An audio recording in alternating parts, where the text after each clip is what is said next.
어제로 미국 내 코로나19 확진자가 400만 명을 넘어섰습니다. 1일 사망자 수는 2배 가까이 늘어 1000명을 넘겼습니다. KBS 아메리칸 뉴스 관련 소식으로 시작합니다. 미국에서 모두 12개 주가 확진자 10만 명을 넘긴 가운데 캘리포니아주가 결국 확진자 수에서 뉴욕을 제치고 1위에 오르는 오명을 안았습니다. LA 지역의 확진자는 그 어떤 미국 내 대도시와 카운티보다 압도적으로 많고 나름 청정지역으로 분류됐던 오렌지 카운티마저 캘리포니아에서 두 번째로 많은 확진자를 내는 곳이 되고 말았습니다. 이채은 기자가 보도합니다. 캘리포니아주가 뉴욕주를 제치고 전국에서 코로나19 감염자가 가장 많은 지역이 됐습니다. 게빈 뉴섬 캘리포니아 주지사는 오늘 캘리포니아주가 가장 많은 확진자를 기록한 곳이 됐다고 공식 발표했습니다. 존스 홉킨스 대학의 집계에 따르면 현재 캘리포니아주의 누적 확진자는 40만 9,305명으로 뉴욕주의 확진자 수인 40만 4,988명을 추월했습니다. 일주일 전만 해도 두 지역의 누적 확진자 수 차이는 8만 명에 가까웠습니다. 하지만 뉴욕주의 경우 최근 확진자 증가세가 둔화되고 캘리포니아주는 가파르게 증가하며 오늘 코로나19 최대 확산주로 등극했습니다. 이러한 추세가 이어진다면 월드 오미터 등 다른 집계에서도 이번 주 내로 1, 2위가 뒤바뀔 것으로 거의 확실시되고 있습니다.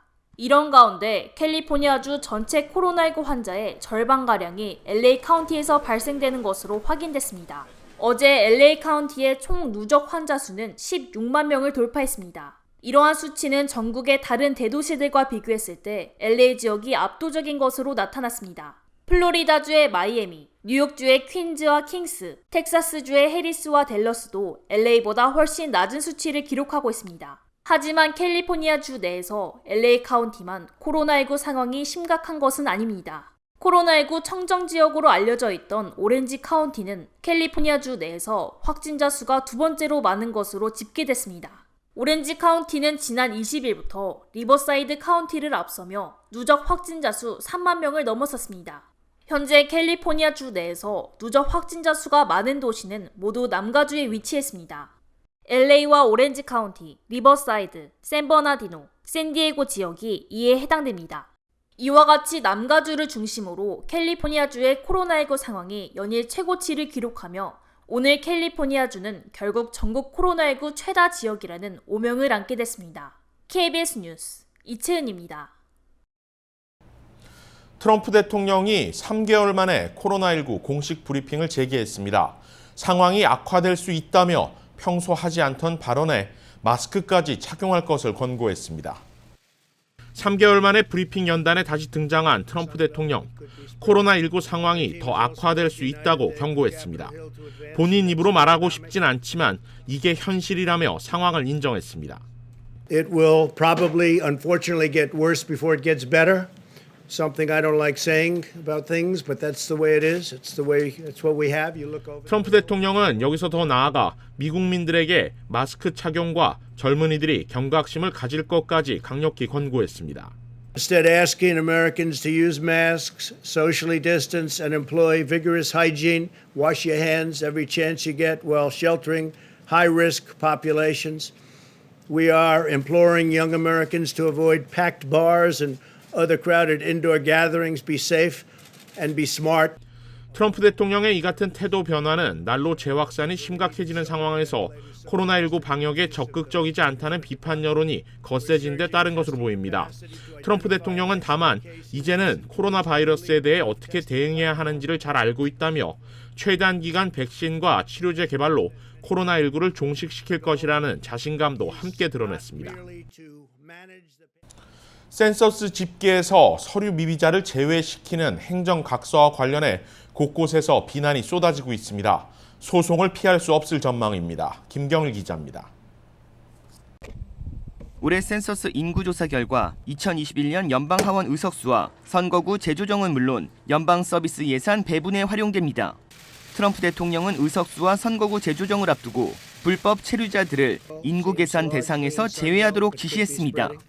로이터 통신은 불체자를 인구 계산에 포함할 경우 두세 개의 의석을 더 할당하는 결과를 낳을 수 있다고 분석했습니다. 불체자의 경우 백인보다 라티노, 흑인, 아시안인 경우가 많지만 불체자를 제외할 경우 백인 의석을 더 늘릴 수 있어 트럼프 대통령과 공화당에는 이익이 될 수 있다고 꼬집었습니다. 민주당과 시민권 활동가들은 위헌이라고 강하게 반발하고 있습니다. 민주당 소속 브라이언 샤츠 상원 의원은 이 각서는 인구조사에 참여하려는 사람들을 겁주고 의석수 재배분에 영향을 미치려는 불법적이고 위헌적 시도라고 비난했습니다. 캘리포니아주와 LA 지역을 관할하는 정치인들도 강하게 반발하고 나섰습니다. 다이앤 파인스타인 상원 의원과 주디 추 하원 의원은 잘못된 행정 각서에 맞서 싸울 것이라고 강조했습니다. 하비에르 베세라 캘리포니아주 법무장관은 인구조사는 장난이 아니라며 우리는 해야 할 일을 할 것이라고 밝혔습니다.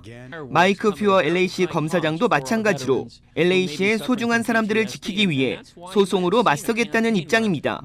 LA 지역 시민단체들도 트럼프 대통령을 인종차별주의자라고 외치며 반발하고 나섰습니다. 언론은 트럼프 대통령의 행정서한은 중대한 법적 문제를 갖고 있어 소송으로 이어질 것으로 전망했습니다. KBS 뉴스 김경일입니다.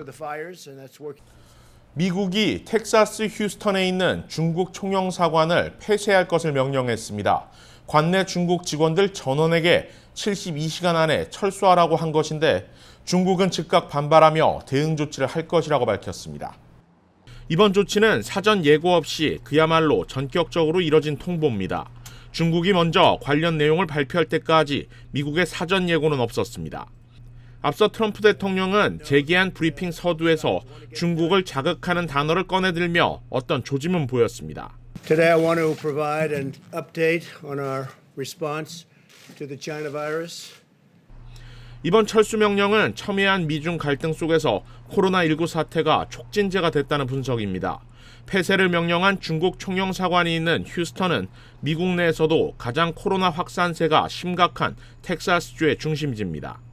앞서 미국 정부가 중국 공산당 당적을 보유한 사람들의 미국 내 입국을 봉쇄하겠다는 계획을 발표했던 점, 또 법무부가 어제 중국인 해커 2명을 기소한 것과도 연관이 있어 보입니다. 코로나19의 진원지, 또 백신 개발 정보 등과 관련해 중국과 민감한 현안이 생긴 것으로 추정되고 있습니다. But it is worth noting that just yesterday, the Justice Department unsealed an indictment that charges 2 Chinese hackers who were sponsored by the government there of stealing hundreds of millions of dollars of intellectual property, and most recently targeting American biotech and other companies that are developing coronavirus vaccines. 한편 미국의 일방적인 통보에 중국도 즉각 강력 반발하고 있습니다. 중국은 우한 주재 미국 영사관 폐쇄, 나아가 홍콩 주재 미국 총영사관에도 상응하는 조치를 내리는 것까지 검토 중인 것으로 알려졌습니다. 한편 폐쇄 통보를 받은 휴스턴 중국 총영사관에서는 어제 저녁 화재가 발생했습니다. 미국 언론들은 중국 영사관 측이 기밀 문서를 소각하다 불이 난 것으로 보인다고 전했습니다. 뉴저지 팰리세이드 팍 예비선거에서 박재관 후보가 최다 득표를 얻어 본선거에 민주당 후보로 진출하게 됐습니다. 제2사 뉴욕 KBTV 이창원 기자입니다. 어젯밤 버긴 카운티 선거위가 발표한 개표 결과에서 박재관 후보는 1,141표를 획득해 총 4명 후보 가운데 최다 득표를 기록해 오는 11월 3일 본선거에 민주당 후보로 진출하게 됐습니다. 우리가 같은 동족으로서 또 우리 같은 펠팍에 사는 주민으로서 어쩌면 좀 더 이 펠팍을 좀 더 아름답고 좀 더 효율적이고 우리가 편리한 그런 우리가 살아갈 수 있는 타운이 될 수 있을까 하고 생각을 합니다. 박재관 후보와 러닝메이트로 출마했던 신디 페레라 후보는 958표를 얻어 박재관 후보와 183표 차이로 2위를 기록해 역시 본선거에 진출합니다. 펠파 시의원 민주당 예비선거는 총 4명 가운데 다득표 순으로 2명이 본선거의 민주당 후보로 본선거에서 결전을 치르게 됩니다. 당선권인 2위 자리를 놓고 신디 페레라 후보와 경합을 벌여왔던 스테파니 장 후보는 919표를 획득해 3위를 기록해 이번 선거에서 패했습니다. 장 후보와 러닝메이트로 출마했던 프랭크 다니유 후보는 795표를 얻어 4위를 기록했습니다. 이번 뉴저지 예비선거에서 팰리세이드 파크에서는 유일하게 한인 후보가 로컬 정부 시의원 후보를 놓고 경합을 벌였으며 박재관 후보가 본선거에서 진출하게 되면서 2위인 신디 페라로 후보 그리고 무소속 후보 1명과 3파전을 치르게 됩니다. 유일한 한인 연방하원 의원인 뉴저지 3선거구 앤디 김 민주당 의원은 당내 도전자가 없어 자동으로 본선거에 진출했습니다. KBTV 뉴스 이창환입니다. KBS 아메리칸 뉴스 마칩니다. 고맙습니다.